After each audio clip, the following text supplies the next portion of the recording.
10 palabras que dan vida. El deleite y el cumplimiento de los mandamientos de Dios, escrito por Jen Wilkin, es un libro que te ayudará a entender cómo los 10 mandamientos impactan tu vida hoy y te ayudan a amar a Dios y a otros, a vivir en libertad gozosa y a anhelar ese día futuro cuando Dios será adorado por la eternidad. Encuentra este y más recursos en lifeway.com.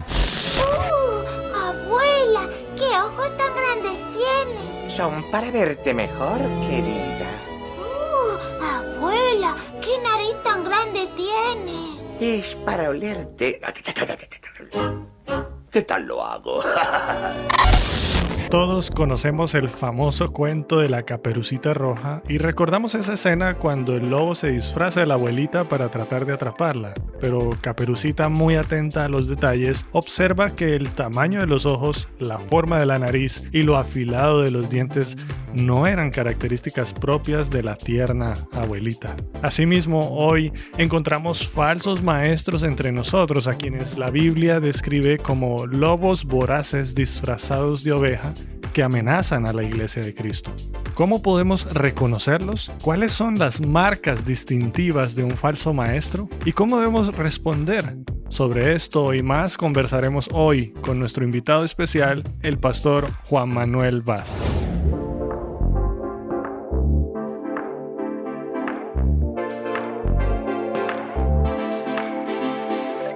Bienvenidos todos, qué gusto tenerlos en un nuevo episodio de Textos Fuera de Contexto. Yo estoy, como siempre, muy bien acompañado por mi queridísimo Pepe Mendoza. ¿Cómo te va, Pepe? ¿Cómo estás? Hola, Fabio, un gusto saludarte y realmente hoy día tenemos un programa de lujo porque nos estamos trasladando a Europa y tenemos una conversación con nuestro querido amigo Juan Manuel Vaz. Juan Manuel, ¿cómo estás? Un gusto saludarte y tenerte aquí en Texto Fuera de Contexto. Hola Pepe, hola Fabio.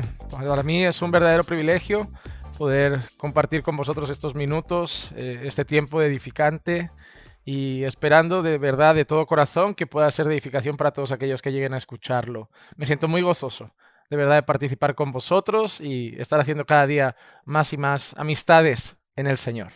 Nos gozamos entonces de estar aquí contigo y para empezar siempre nosotros queremos conocer un poco al personaje que está detrás del maestro. Así que quisiéramos que nos hables un poquito acerca de ti. ¿Quién es Juan Manuel? ¿En qué ciudad vive? ¿Casado? ¿Soltero? Cuéntanos un poquito acerca de ti. Bueno, soy Juan Manuel Vaz, tengo 33, casi 34 años, los celebraré en marzo. Todavía joven me considero. A pesar de ello, ya son 10 años pastoreando la iglesia cristiana Caminando por Fe, que se encuentra en la ciudad de Hospitalet de Llobregat, la cual pertenece a la provincia de Barcelona, aquí en España. Estoy casado con mi esposa Clícia Sousa, es brasileña, así que tengo parte de mi corazón del otro lado también, más cerquita de ustedes, está para allá también. Y estamos casados desde hace 12 años ya, y el Señor por el momento no ha permitido que tengamos hijos, y eso también en cierta manera nos ha permitido darle mucho tiempo al Señor, y es lo que hacemos todos los días de la semana prácticamente, sirviendo al Señor a tiempo completo.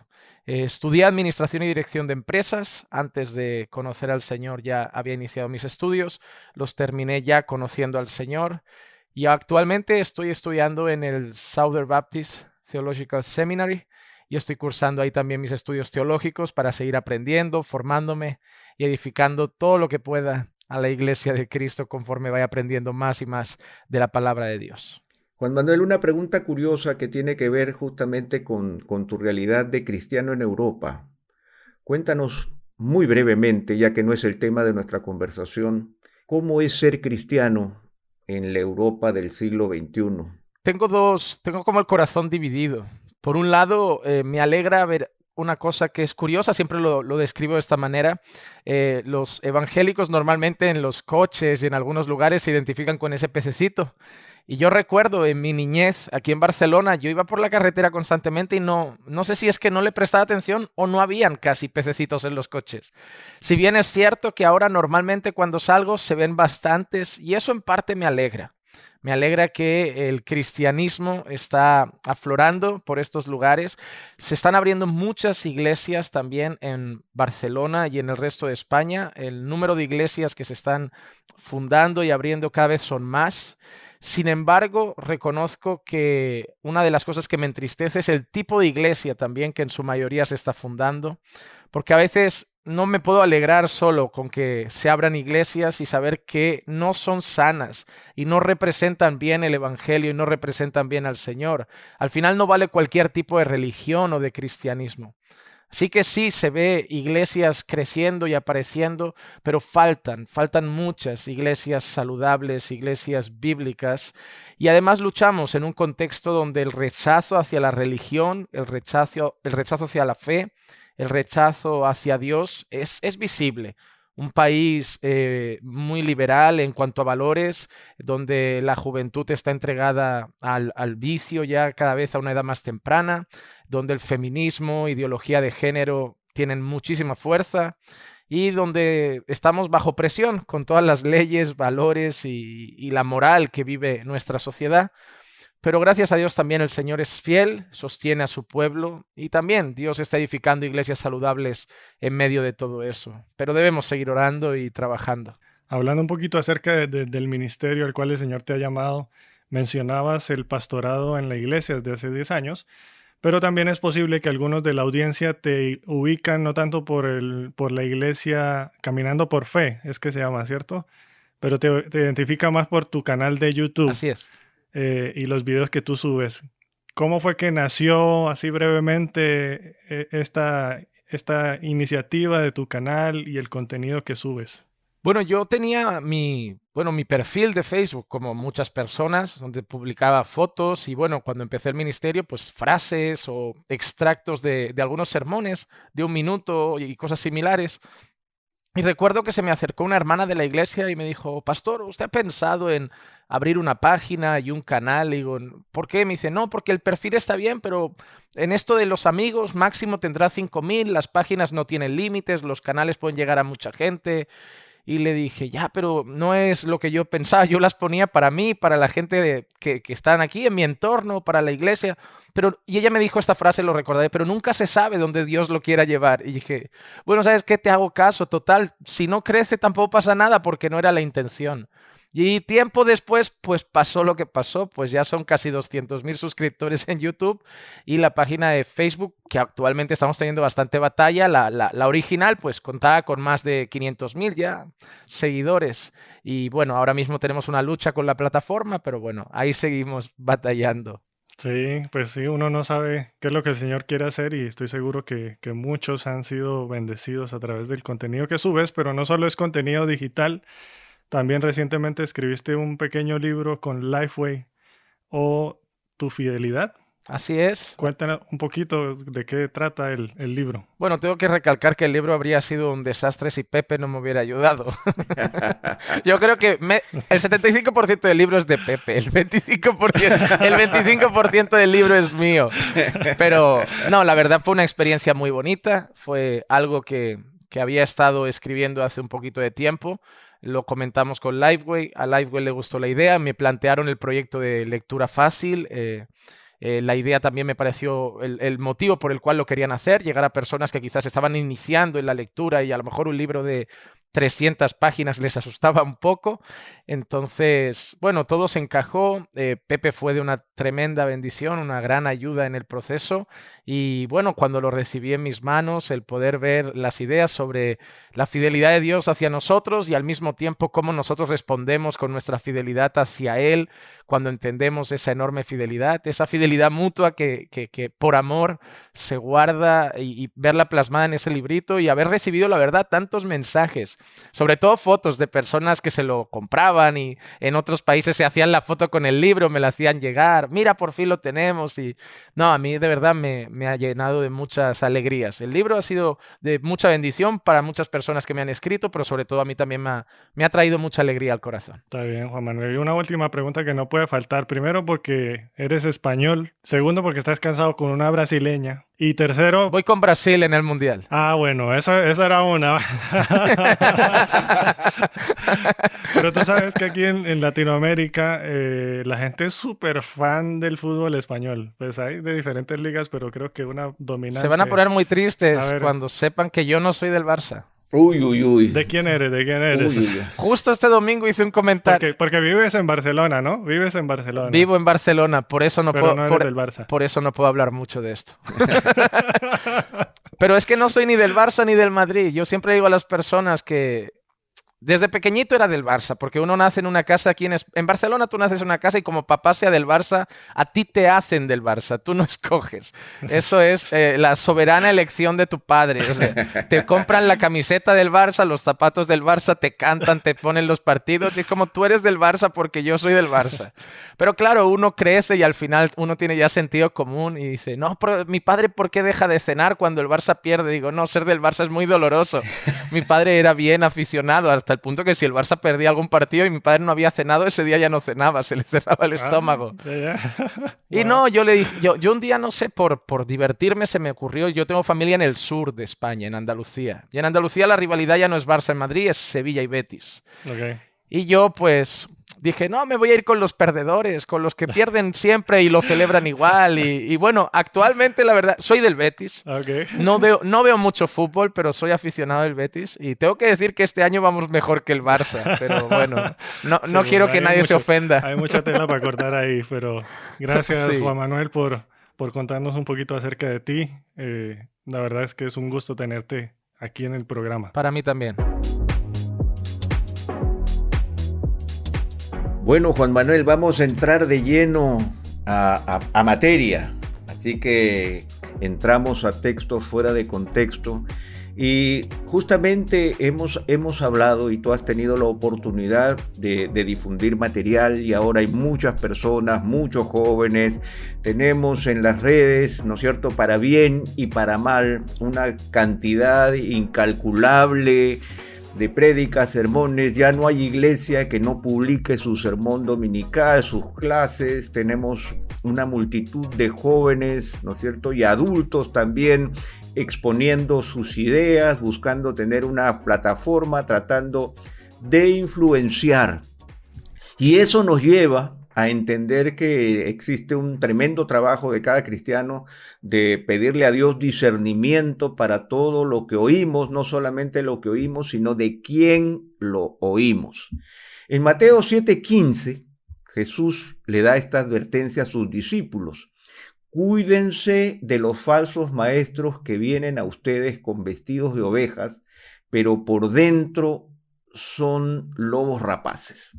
Y ya que estamos entrando al tema de los falsos profetas, antes de entrar a conversar sobre las marcas distintivas de los que podríamos considerar realmente falsos maestros, yo te pregunto, en medio de esa multiplicidad de mensajes, de personas, de gente que viene y que quiere decir algo, porque no solamente es tengo algo que decir, sino quiero decir algo, yo también tengo un pensamiento, una reflexión. Todos los que enseñan algo acerca de Dios, sea superficial, sea diferente o equivocado también, deben ser catalogados como falsos maestros.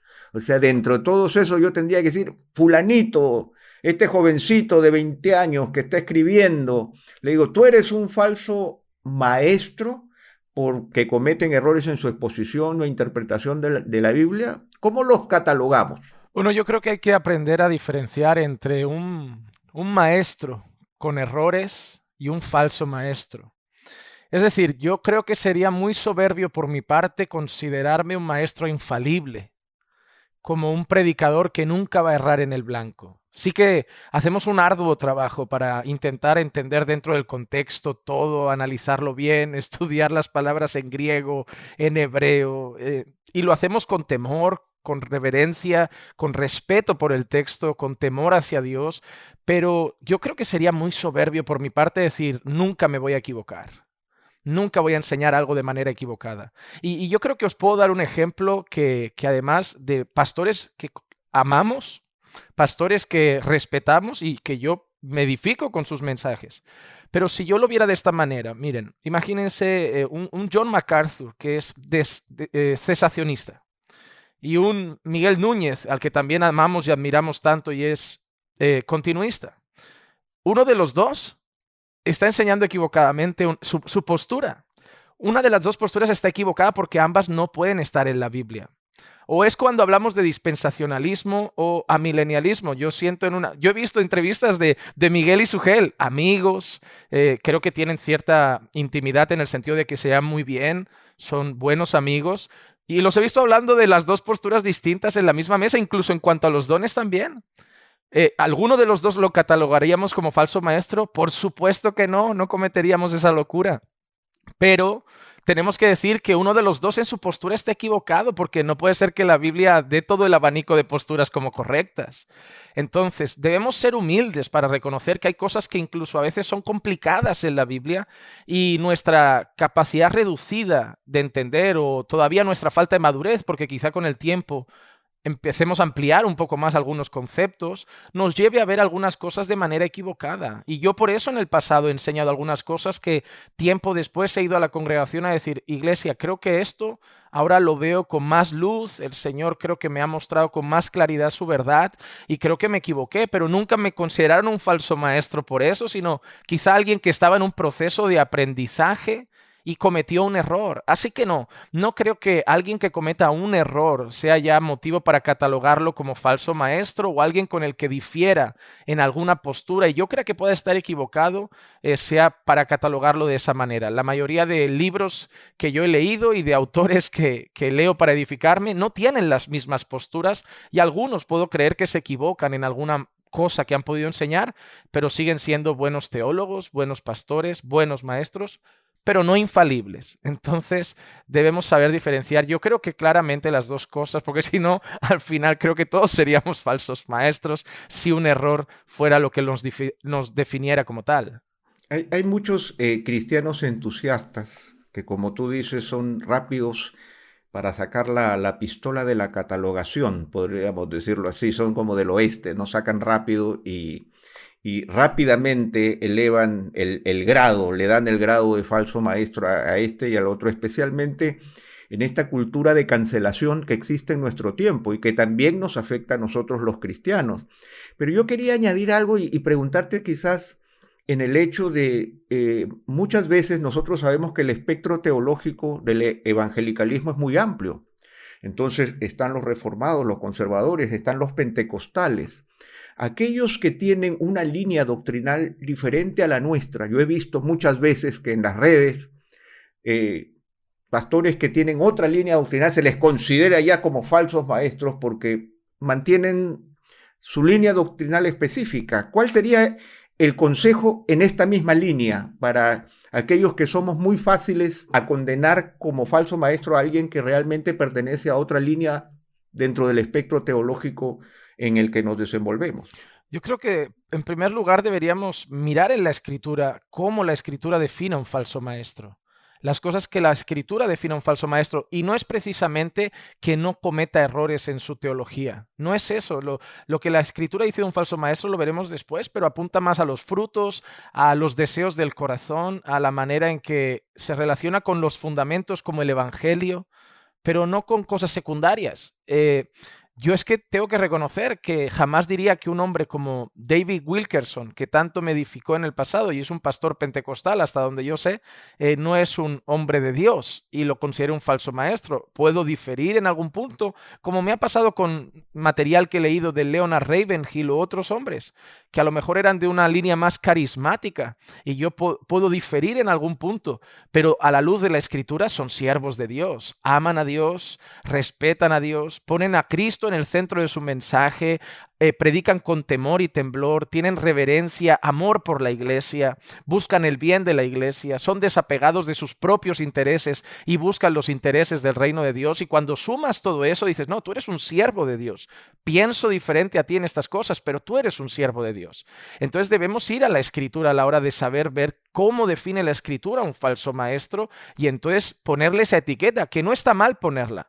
Es decir, hay que ponerla a veces en algunos lugares y en algunas personas para proteger a la propia iglesia, pero hacerla con cuidado y a la luz de las Escrituras. No, mira, como yo antiguamente era de esa denominación y ahora no, esa denominación son todos falsos maestros, falsos hermanos y falsos cristianos. No, todos no. Hay buenos creyentes, hay buenos pastores, hay buenos siervos de Dios en esos púlpitos con los que tenemos diferencias, cierto, pero a la luz de la Escritura no son falsos maestros. No es mi percepción de la verdad lo que define un falso maestro, sino la definición bíblica de un falso maestro. Ahora, siguiendo justamente en esa dirección, porque la advertencia de Jesús sobre cuidarnos de los falsos maestros disfrazados de ovejas nos lanza de por sí una pregunta inmediata, y entonces, ¿cómo diferenciamos entre una oveja y un lobo disfrazado de oveja? Porque no es una tarea fácil. Hay que decir que no es algo tan sencillo. Quizás en algunos casos uno dice, pues sí, es súper evidente que esto no tiene pinta de evangelio por ningún lado, pero la realidad es que Satanás y sus demonios, dice la palabra, se disfrazan como ángeles de luz y sus ministros como ministros de justicia. Y entonces eso hace compleja que la tarea de uno diferenciar cuál es la verdad, cuándo es una oveja, cuándo es un lobo disfrazado de oveja. Y Jesús nos da una pista y nos da una respuesta ahí justamente en el pasaje que leía Pepe al inicio, y es que Jesús dice, por sus frutos los conocerán. Uno pensaría que Jesús iba a señalar una falsa corriente, o que Jesús iba a dar una respuesta concreta sobre lo que nosotros debíamos ver para identificarlos, pero en cambio él habla de frutos. La pregunta es, ¿a qué se refiere Jesús con esto? ¿Qué es lo que él nos está invitando a observar? Si la falsa enseñanza no es solamente la doctrina que uno enseña, sino lo que uno ve en la vida, ¿cómo podemos observar eso? Y hablándolo en el tema en medio de la pandemia, y como introducía Pepe, en un mundo digital, ¿cómo podemos llevar a cabo esa tarea de observar frutos para identificar un falso maestro? Yo creo que a través de Internet es todavía más complicado, porque por un vídeo pocos frutos se pueden apreciar. Valorar y juzgar la vida y el fruto de una persona por la hora que dura el mensaje que va a transmitir, a veces es muy complicado. Como bien comentabas, la Biblia habla de ese disfraz como de un ángel de luz que Satanás usa, incluso como sus siervos también se disfrazan de siervos de justicia. La Biblia también menciona esa apariencia de piedad. Es decir, por fuera, a simple vista, lo parecen hermanos, parecen pastores, parecen siervos, parecen creyentes, tienen apariencia. Claro, pero nosotros no nos debemos dejar llevar por las apariencias. Nosotros no debemos ser tan necios, o más bien quizá tan ingenuos, para dejarnos llevar a simple vista por lo que primero vemos: un hombre de traje y corbata, bien elegante, con una Biblia en la mano, que menciona el nombre de Jesús de vez en cuando, que dice por ahí un amén, un aleluya, un gloria a Dios, que sabe el argot evangélico, que levanta sus manos en el tiempo de la alabanza y decir, no, un siervo de Dios. No, tiene apariencia, pero vamos a la raíz, vamos al corazón. Yo creo que cuando Jesús menciona los frutos y luego leemos todo lo que la Biblia define de un falso pastor, de un falso maestro, de un falso profeta, apunta todo al corazón. Cosas como que harán mercadería de vosotros, su vientre será como su Dios. Entonces uno ve, ¿en qué se va a centrar ese hombre? En sí mismo. En primer lugar, es un hombre que va a ser protagonista de todo, va a ser protagonista de sus mensajes, va a ser protagonista de su historia, va a aparecer más incluso que el Evangelio. Su grandeza, cómo ha sido bendecido, todo lo que el Señor le ha dado, cómo el Señor lo ha usado, lo que el Señor ha hecho a través de él. Él. Dios aparecerá en la historia, pero veremos que Él aparece más que Dios. Él es el protagonista. Luego apuntará a ¿qué? A hacer mercadería de las personas. Hacemos mercadería cuando vemos a las personas como un producto. Y cuando vemos a las personas como un producto es porque queremos hacer negocio con ello. Y el negocio envuelve ¿qué? Dinero. Y la raíz de todos los males es el amor al dinero. Y por eso uno de los evangelios falsos más evidentes, que ni siquiera tiene la apariencia, es el evangelio de la prosperidad. Eso es pura mercadería, eso es puro negocio. El dinero empieza a ser el centro, el hombre empieza a ser el centro. ¿Cuál es el centro del evangelio? Cristo, no el hombre. Es Cristo. Entonces empieza a ir a sermones donde el hombre aparece en el centro. Ya no solo el predicador, sino también la audiencia. El hombre en el centro. Humanismo puro y duro. completamente egocéntricos. Y lo ves ahí, el hombre, su victoria, su éxito, su grandeza, su poder, su valor, lo que va a alcanzar, sus logros, sus metas, sus sueños.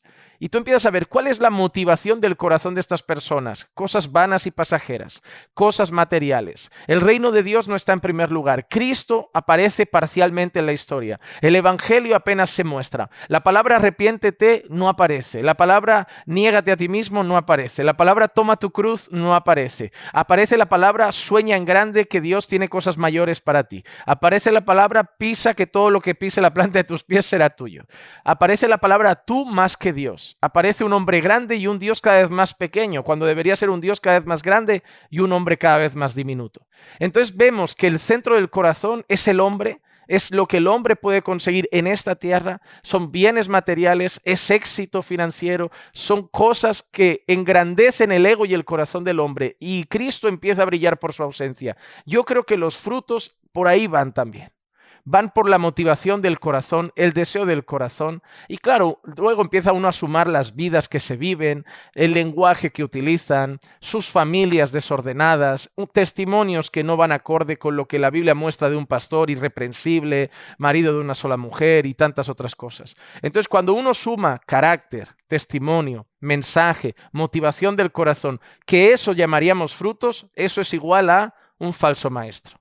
No es que tenga un error teológico, es la suma de todos los factores. Y Juan Manuel, ¿qué consejo darías tú a una audiencia que está tan acostumbrada a contenido digital? ¿Me entiendes? Porque el ver los frutos y de alguna manera el poder confirmar la vida de alguien, estos frutos de los que hablas, de su carácter, de su amor ejemplificado en la forma como se conduce, de su familia. Eso no lo mira uno cuando solo te cuelgas a un mensaje en la web. ¿Qué consejo darías tú a aquellos que están consumiendo, que estamos consumiendo contenido constantemente? ¿Cómo podríamos nosotros evaluar y cuidarnos de no caer en el error de seguir a alguien que quizás está enseñando o que es un falso maestro por los frutos de su vida, pero que esos frutos no podemos verlos? ¿Qué hacemos ahí? Bueno, en primer lugar, no buscar mensajes solamente por mis necesidades. Es decir, hay un tipo de creyente que va a YouTube y pone predicaciones sobre la ira, predicaciones sobre familia.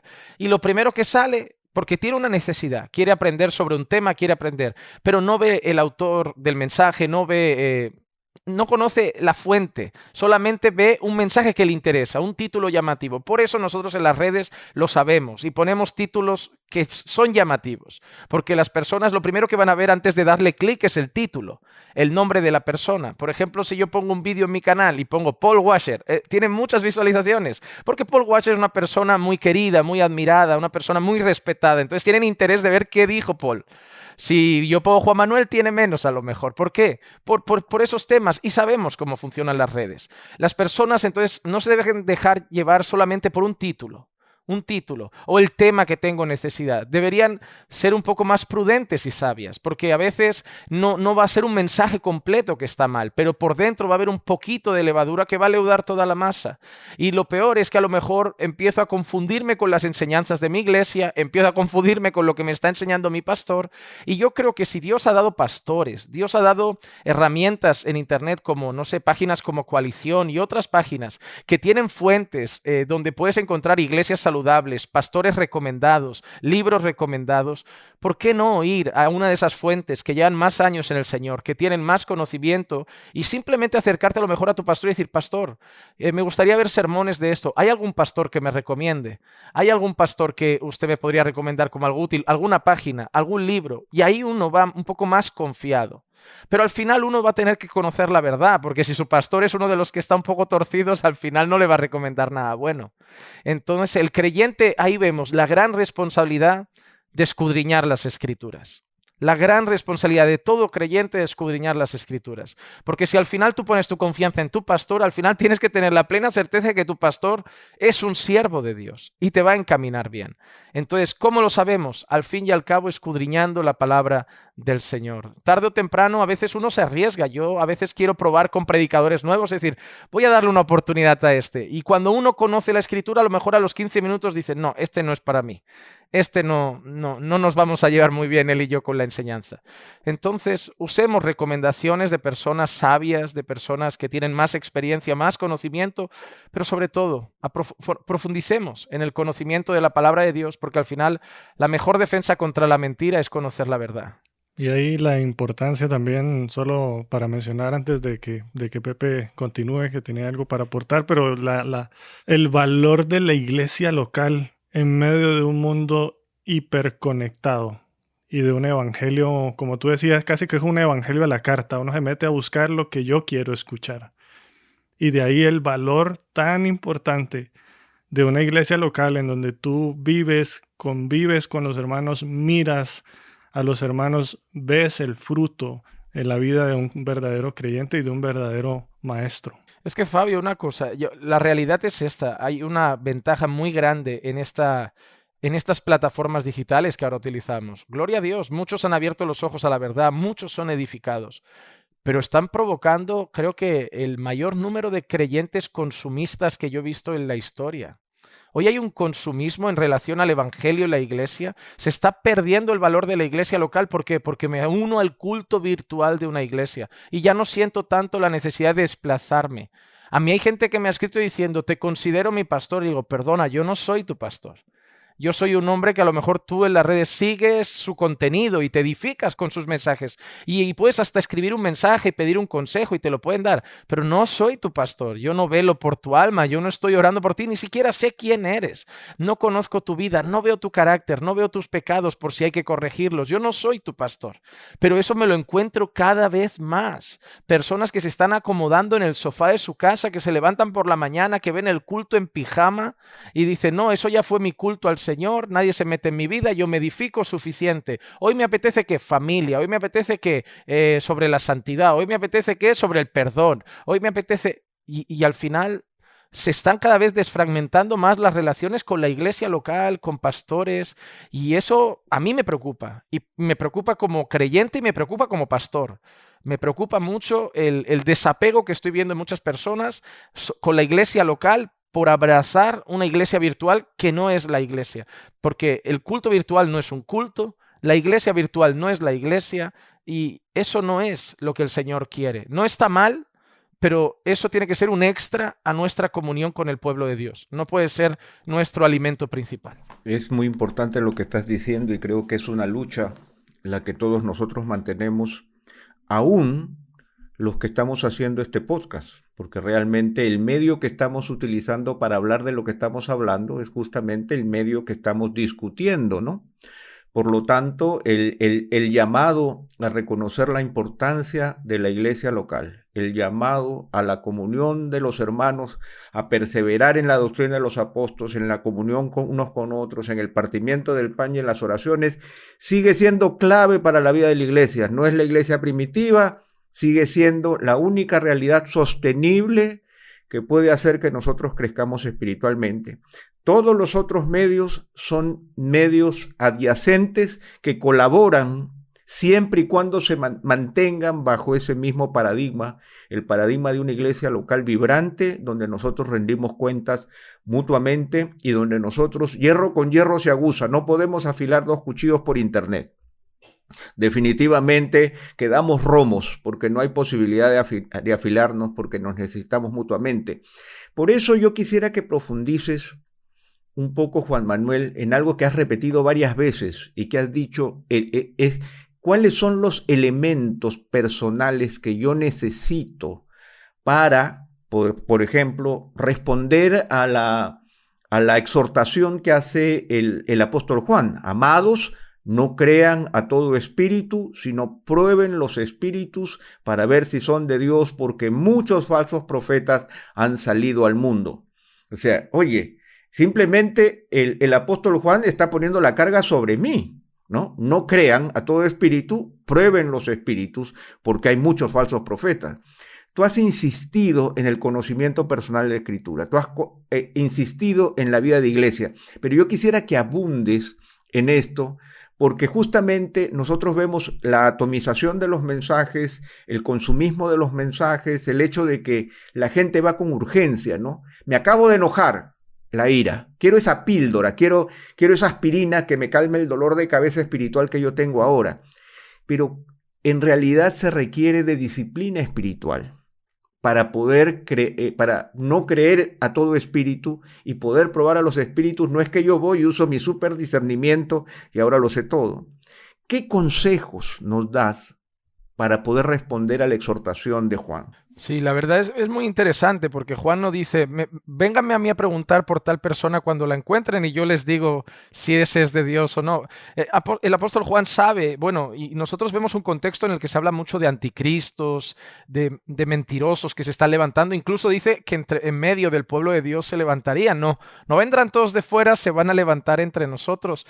Hombre, Pablo en una ocasión incluso hace énfasis en las pruebas o dificultades que ha pasado en el ministerio, incluso dice, y falsos hermanos.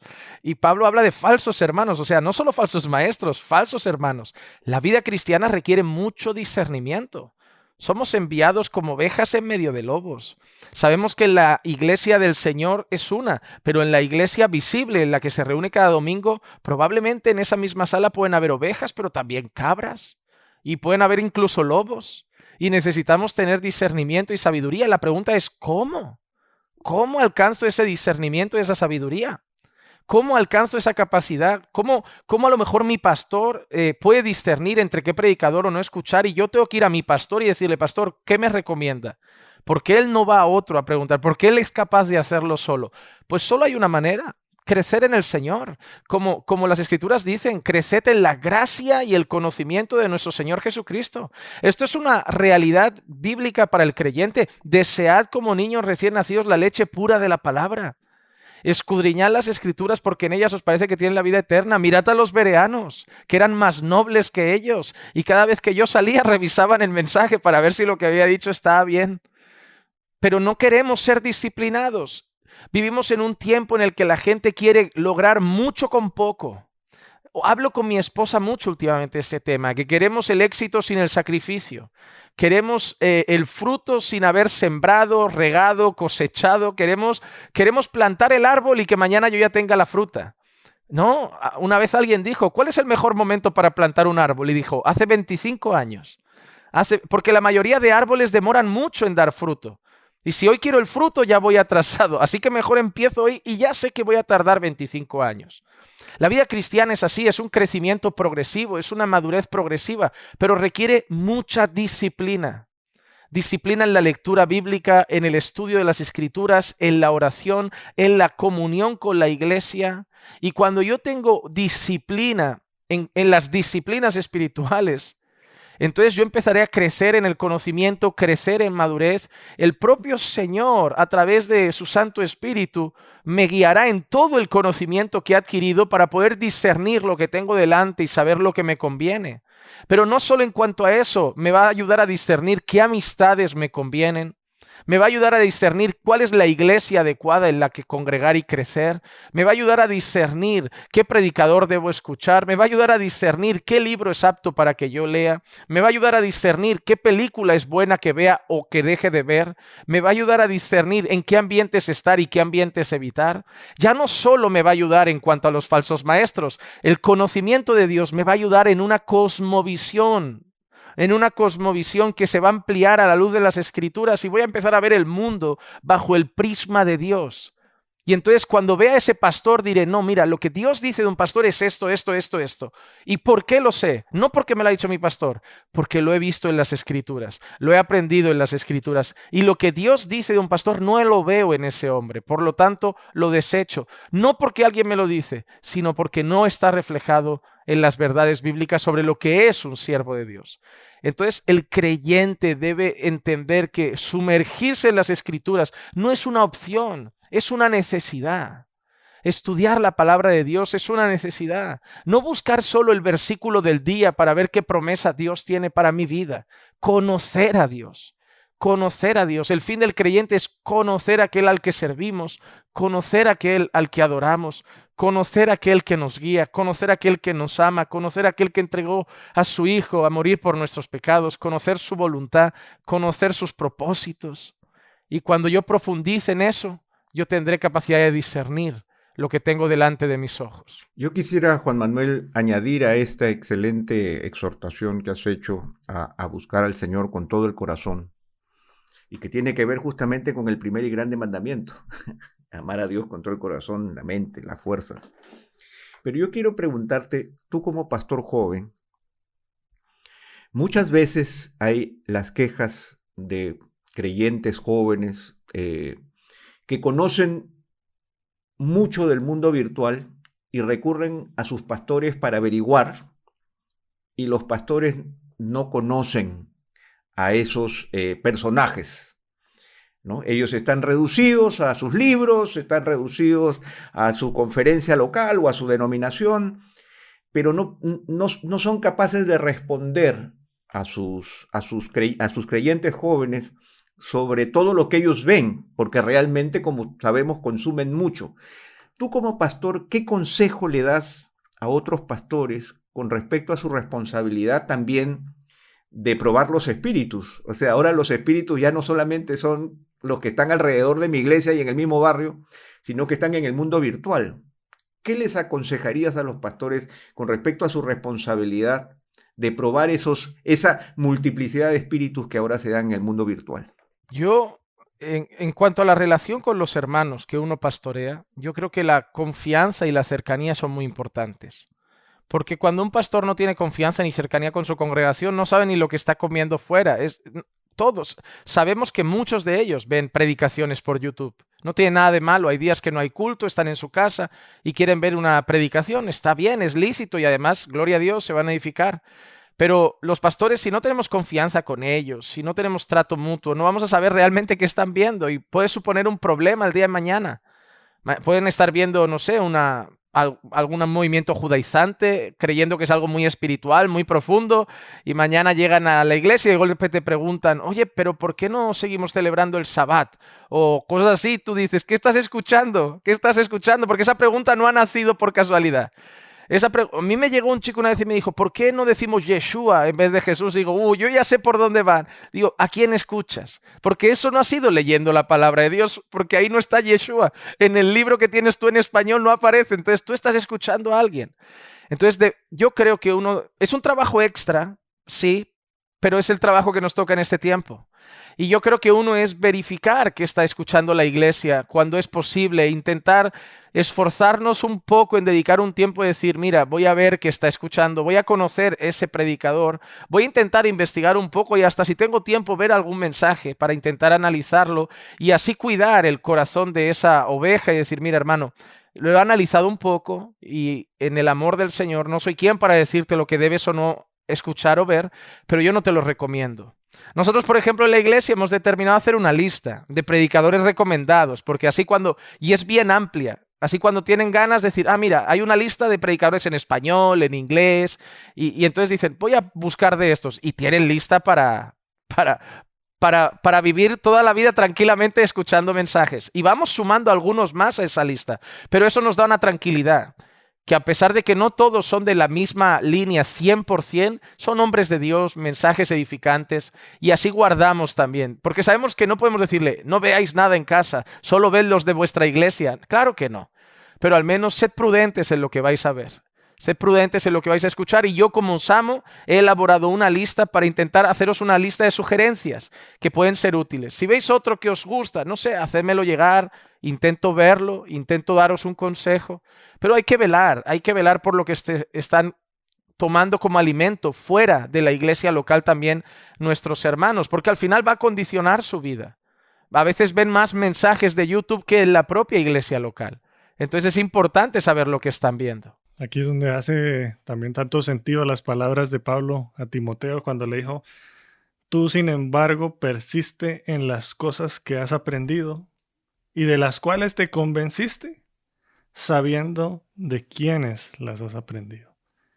Y hace eco de todo esto que hemos estado hablando. Y justamente Otra evidencia, otra prueba que nos ayuda a identificar a un falso maestro es esa falta de apego al mensaje del Evangelio, del cual ya has mencionado anteriormente. Y es la razón por la cual Pablo le escribe a los Gálatas con urgencia. Pero uno lee Gálatas y yo me imagino a Pablo como con la cara roja, frustrado, como molesto, decepcionado, cuando les dice: me maravillo de que tan pronto ustedes hayan abandonado a aquel que los llamó por la gracia de Cristo para seguir un evangelio diferente, que en realidad no es otro evangelio, dice, sino que hay algunos que perturban a ustedes y quieren pervertir el evangelio de Cristo. ¿Cómo podemos saber, Juan Manuel, cuando alguien está pervirtiendo el evangelio de Cristo? Hay algunas, ya mencionaste algunas en nuestra conversación, pero hay algunas falsas doctrinas o hay algunas corrientes extrañas, enseñanzas hoy que servirían como ejemplo de un evangelio diferente. Yo creo que hay varias y que además mencionarlas es totalmente lícito y bueno, y es necesario. Hablando de Gálatas, Pablo estaba enfrentando a judaizantes. Y eso es evidente. Gente que se estaba queriendo volver a circuncidar. Alguno a lo mejor lo habría hecho. Después de leer a Pablo se arrepentiría, pero era eso. Cuando yo leo el libro de Hebreos, del que, bueno, se habla mucho del autor, pero digamos que es anónimo porque la escritura no lo determina. El libro de Hebreos también es un grupo de personas que ha creído el evangelio, creyentes en el Señor, pero que ahora están siendo presionados por sus compatriotas a volver a sus raíces judías y volver a su antiguo sacerdocio, a los sacrificios. ¿Y qué hace el autor? Volver a la cruz y a exaltar a Cristo sobre todas las cosas, a exaltar la obra expiatoria, a exaltar la redención en Cristo, a exaltar las promesas en Cristo, las bendiciones espirituales en Cristo, y dejar claro a los hebreos que esas cosas estaban hasta el tiempo, como dice el autor, de reformar las cosas, apuntando a que Cristo y su obra redentora lo cambió absolutamente todo en esta historia.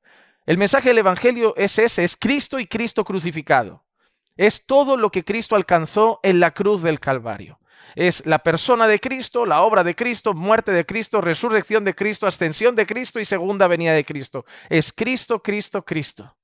Si se empieza a salir del mapa Cristo, eso es otro evangelio.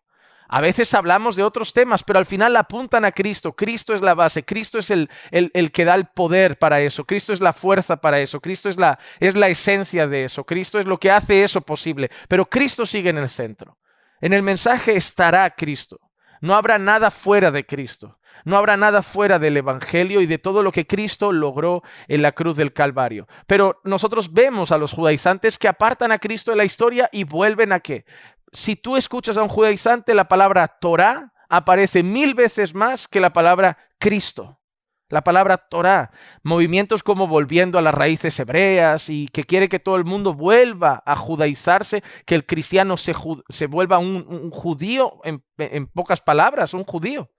Eso es un movimiento que hoy está muy fuerte. En España está cobrando fuerza y hace no mucho tiempo hablé con un pastor, ya un tiempo hablé con un pastor, Rafael Alcántara, está en República Dominicana también, y él me lo comentaba que allí también están surgiendo con fuerza los movimientos judaizantes. Otros movimientos que tenemos como falsos evangelios, el evangelio de la prosperidad. Un evangelio donde la redención no es el centro, sino el éxito, la grandeza, el alcanzar cosas materiales, el alcanzar fama, el poder del hombre, la capacidad del hombre, la importancia del hombre. El evangelio de la prosperidad es otro claro falso evangelio. El evangelio humanista de nuestros tiempos, donde el hombre es el centro, que el hombre se sienta bien, que el hombre se sienta importante, que el hombre se sienta poderoso, que el hombre se sienta querido, que el hombre se sienta amado, que el hombre se sienta motivado. Ese evangelismo que es más coaching, que son más un coach que un predicador, eso es un falso evangelio. Cristo no está en el centro, es el hombre. Y podemos llegar también al movimiento del palabra de fe, Kenneth Copeland y todos estos hombres con su decláralo, profetízalo, esos movimientos que simplemente le otorgan al hombre un poder que no tiene, una capacidad que no tiene, empoderan al hombre y ponen, parece que a Dios al servicio del hombre. Esos son falsos evangelios. Hay otros hermanos de otras corrientes que podemos ver puntos de la escritura distintos, sí, pero no son anatema, no son otro evangelio. Si yo me siento, y lo he hecho, con un pastor pentecostal temeroso de Dios y le digo, y hablamos del Evangelio casi al 100%, a lo mejor diferimos en el tema de la seguridad de la salvación. Pero en cuanto a la salvación, ¿quién otorga la salvación? ¿Quién es el centro? ¿Quién es el punto de partida de todas las cosas? Vamos a estar de acuerdo en algo. Cristo es el centro. Debemos predicar a Cristo y Cristo crucificado. Pero cuando me siento a lo mejor en una mesa con otro que predica un falso evangelio, ahí no, Cristo ya no está en el centro. Es el hombre, es el poder del hombre, la capacidad del hombre, lo que el hombre puede alcanzar, lo que el hombre vale. Cristo ya no aparece en el centro. Eso es otro evangelio. Debemos saber diferenciar entre diferencias y debemos saber diferenciar entre otro evangelio, fundamentos. Y ahí sí, y ser contundentes en eso. Esas personas para Dios son anatema. No para nosotros, para Dios. Y esa palabra es muy peligrosa, es contundente, es malditos, malditos. Muchas veces, Juan Manuel, y volviendo a esto que es forma parte de la cultura contemporánea, es el hecho de la atomización también del conocimiento. En realidad la gente no reflexiona sobre grandes cantidades de contenido, sino que descubrimos, por ejemplo, que cuando se hacen análisis o estadísticas de lo que la gente consume, es muy poco y sobre ese poco sacan muchas conclusiones. Vemos que en un video de 20 minutos la gente recorre 2 o 3 minutos y luego se va a otro video. O vemos que, por ejemplo, el Instagram te presenta una foto del pastor y con una frase muy linda, muy poética, nos estamos volviendo en una espiritualidad poética, o sea, que impacta mis emociones, pero que le falta contexto, que no tiene contenido. Y estamos hablando de identificar a los falsos maestros, y esto podría sonar contradictorio, pero yo no podré identificar a un falso maestro si no lo escucho con atención. O sea, si yo me quedo con sus... Pero oye, Pepe, pero Juan Manuel, no exageres. Mira qué linda esta frase del pastor, que exalta, que dice, gloria a Dios por tal cosa. O mire este pastor que lo único que desea es mi sanidad y mi bienestar, que desea que yo me libere de mi estrés, porque es esa frasecita. Pero yo creo que tenemos una responsabilidad para reconocer que el lobo vestido de oveja está bien disfrazado. O sea, no es que está medio camuflado, sino que realmente puede pasar por ahí por las ovejas y no lo descubrimos. El falso hermano. El probar los espíritus implica una palabra densa que involucra, o sea, no solamente entrar por la capa superficial de a mí sí me gusta, o no me sonó, o no dijo esta palabra que yo esperaba, sino que requiere escudriñar. Pero para poder escudriñar al falso maestro, yo primero debo escudriñar la palabra, pero hay una invitación a no lo tomen a la ligera. El apóstol Pablo le decía a Timoteo, ten cuidado de ti mismo y de la enseñanza. Y yo creo que este es un pasaje que nosotros tenemos que volver a considerar en este tema. Debemos invitar a poder discernir correctamente a los falsos maestros, pero no de sus frasecitas, sino hacer un estudio concienzudo de lo que enseñan. Yo creo que sí, porque yo hice una prueba hace ya más de 2 años, no, y el resultado fue asustador. Yo cogí frases de falsos maestros, de supuestos apóstoles y profetas de nuestros tiempos, y las puse, hice una lista de 20 frases, y todo fueron amén, me gusta, no, gloria a Dios, pero no puse el autor, puse la frase. Al día siguiente hice una publicación de las mismas frases con el autor. Y la gente, no, ¿cómo puede ser? No me imaginaba que dijera algo así. Digo, no, es que no dicen solo mentiras, dicen algunas verdades. Es que si dijeran solo mentiras se disfrazarían muy mal, pero como dijo Pepe, están muy bien disfrazados. Es que empiezan sus sermones con un texto bíblico. Y es más, citan la Biblia a lo largo de sus sermones muchas veces. No es solo, es que yo he escuchado gente que me dice, yo escucho a ese hombre porque él usa la Biblia. Digo, ya. Y los testigos de Jehová también, y los católicos también. Entonces, no es solo he visto una frase que me gusta y yo esto es tirar piedras sobre mi propio tejado, porque a veces pongo frases. Pero miren lo que me ha pasado, yo a veces he puesto frases que al rato he tenido que quitar. porque las personas, he visto los comentarios y digo, no están entendiendo. Y claro, yo pensaba en la frase dentro del contexto del sermón que yo había estado dando, pero la persona solo ha leído la frase, entonces no tiene el contexto. Digo, no están entendiendo nada, mejor lo quito. Entonces, no es solo quedarse con una idea superficial, no es veo 5 minutos y determino si es un buen o un mal maestro.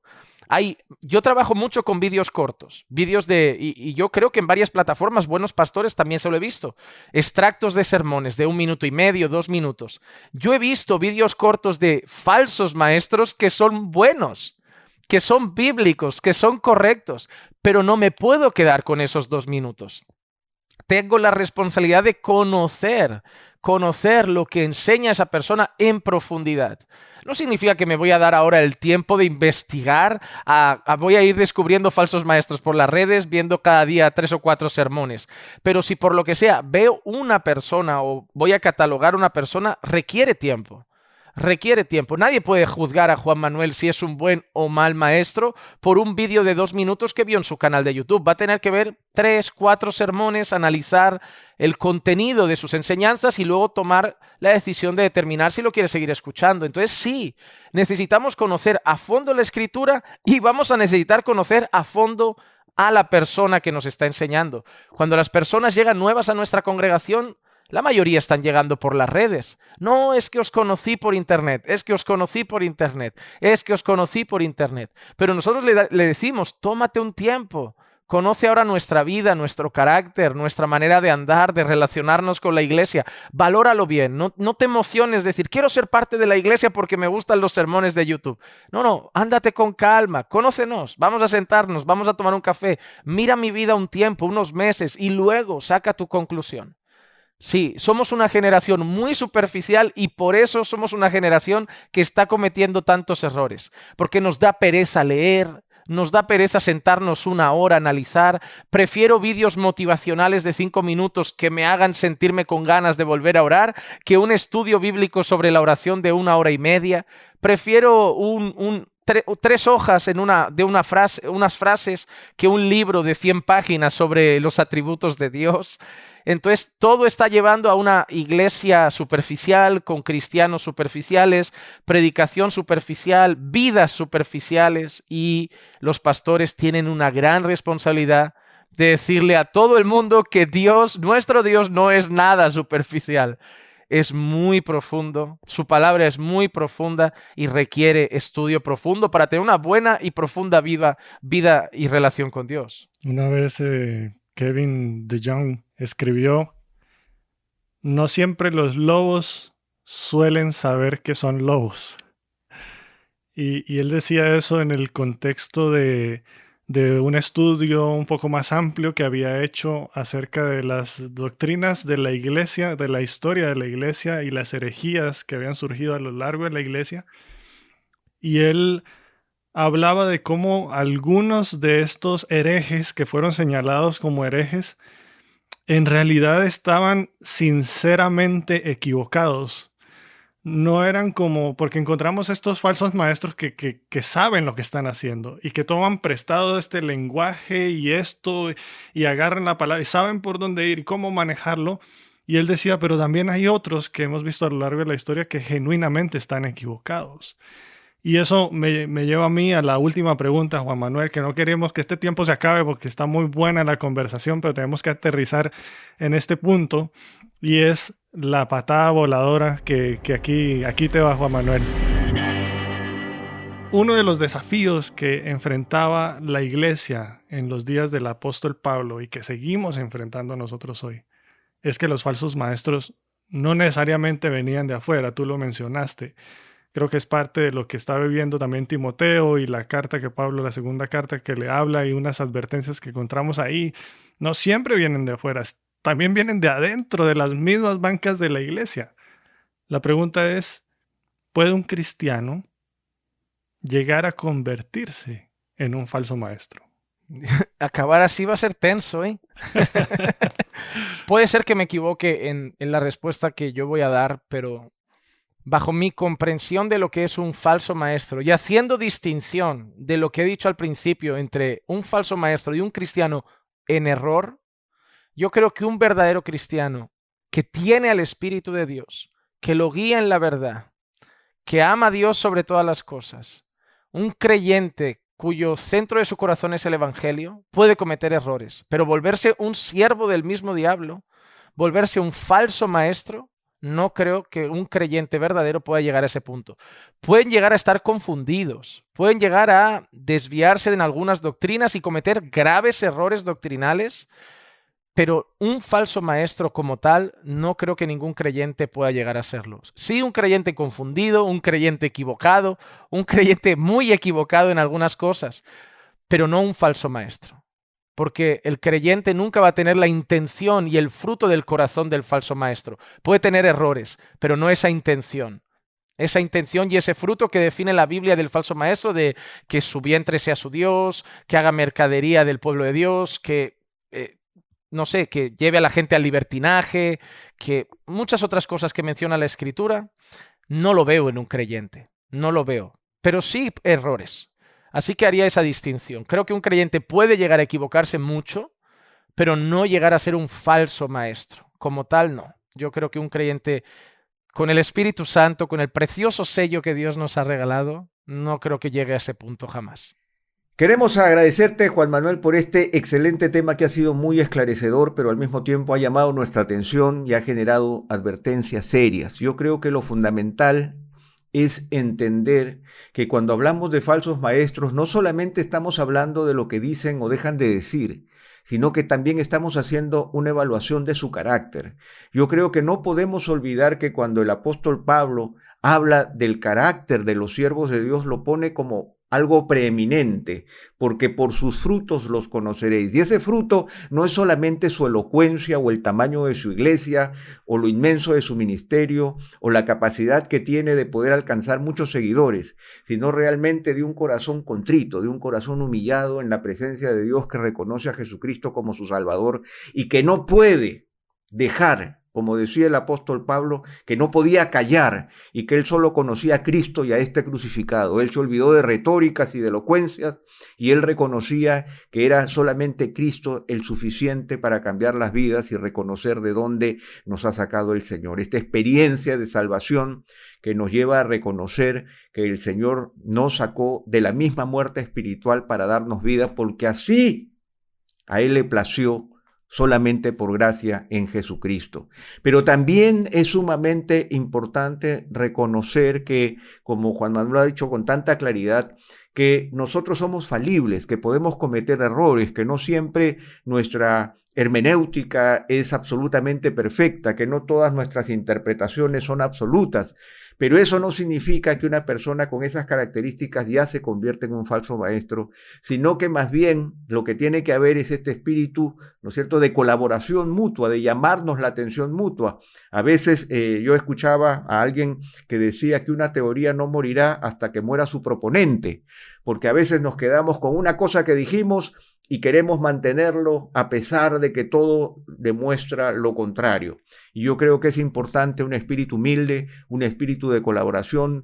Todo el Nuevo Testamento nos demuestra que hay un profundo llamado de atención para vivir en sana doctrina. O sea, las cartas nos demuestran esa intención de querer llevar a la iglesia a la pureza doctrinal y que eso requiere trabajo.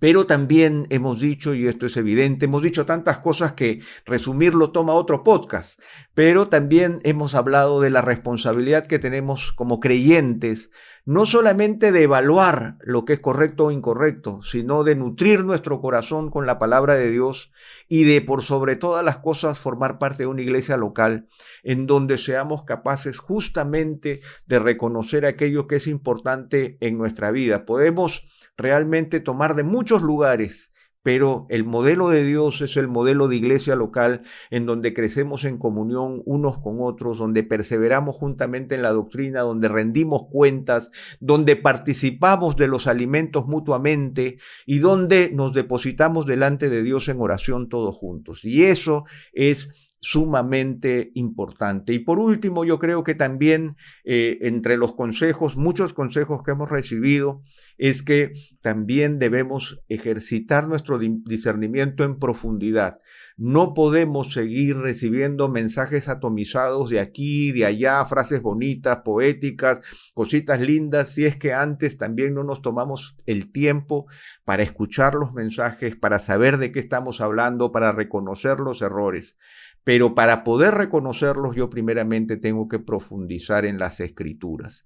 Mi búsqueda personal del Señor, mi búsqueda comunitaria del Señor, mi participación en la enseñanza comunitaria en la iglesia, mi atención a los sermones es fundamental para el crecimiento personal y para poder tener la capacidad de responder al llamado del apóstol Juan a probar a los espíritus. No lo podré hacer si es que antes yo no reconozco al Espíritu Santo como guiándome a toda verdad en todo momento en mi vida. Así que esto es sumamente importante. Yo creo que este es un podcast importante, un podcast de advertencia fundamental, un llamado de atención a nuestros corazones, no a dejarnos ni abandonar las redes, porque ni Juan Manuel, ni Fabio, ni yo lo vamos a hacer, pero sí a actuar en las redes con discernimiento, con prudencia, con sabiduría, tratando en lo posible de buscar al Señor con todo nuestro corazón y pedirle al Señor que nos lleve a toda verdad. Así que muchas gracias, Juan Manuel, por este tiempo. Realmente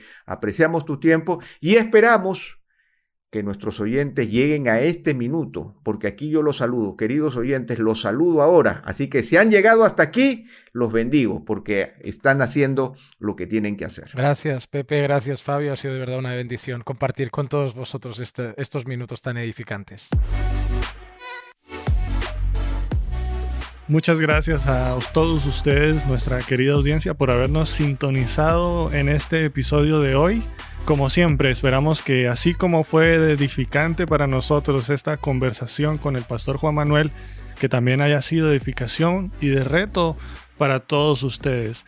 Les invitamos a suscribirse a nuestro canal de YouTube, a buscarnos en las diferentes plataformas de podcast y estar atentos, conectados para un episodio más, cada vez con nuevos invitados y nuevos temas aquí en Textos Fuera de Contexto. Que el Señor les bendiga y nos vemos en la próxima.